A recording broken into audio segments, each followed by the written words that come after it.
Xalé, les blessures de l'enfance du réalisateur sénégalais Moussa Sene Absa, film déjà remarqué dans de nombreux festivals, notamment sur les violences faites aux femmes, le carcan des traditions, l'envie d'ailleurs. Engui Salibari est la comédienne principale. Le personnage d'Awa, ça me touchait beaucoup parce que c'est un personnage qui vécu en fait. Elle a trop vécu dans ce film, elle a trop eu beaucoup de choses. Donc je me suis dit je vais le faire parce que peut-être ça va parler à beaucoup de gens qui ont envie en fait.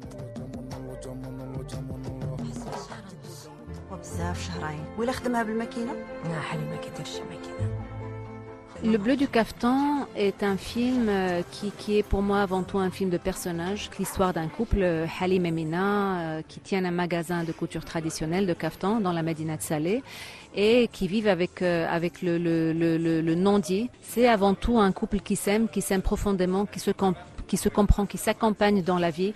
Halim est passionné de couture traditionnelle. C'est un ma'alem qui fait ça vraiment par passion et qui, tout en travaillant ses tenues, ses caftans, va aussi panser ses plaies. Parce que c'est un homme aussi qui est un homme blessé. Parce qu'il vit en solitude quand même quelque chose d'assez difficile à porter. Le bleu du caftan sélectionné au FESPACO de la réalisatrice marocaine Mariam Touzani. عبده ما خد هنا ولا في المستيت غادي خير الحقيقة هاد الهنا خير الحقيقة فياش لهنا خير نهار كامل يوم يعيشوا على بعضهم تقول لي لهنا خير. Les non-dits, les sous-entendus, on va les retrouver aussi dans le film tunisien Sous les figues de Erige Sehri.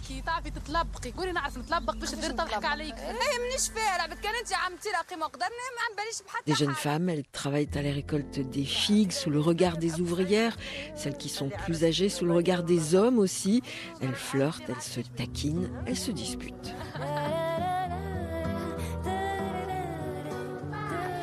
Autre histoire de femme avec La Dernière Reine, film qui représente l'Algérie. Cela nous ramène au XVIe siècle à Alger, le réalisateur Damien Ounouri. Cette femme est une reine qui avait aussi le doute sur le fait qu'elle n'ait pas existé, que ce soit une légende. Et donc ça se passe en 1516, période où Alger était occupée par les Espagnols et où les Algérois ont fait appel aux corsaires Barberousse pour libérer Alger. Et ça m'a tout de suite donné une envie de cinéma assez folle.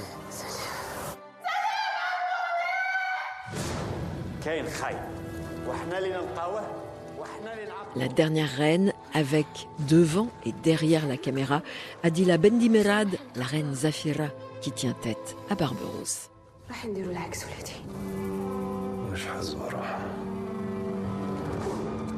Samira ne va pas comme quand Samira comme était.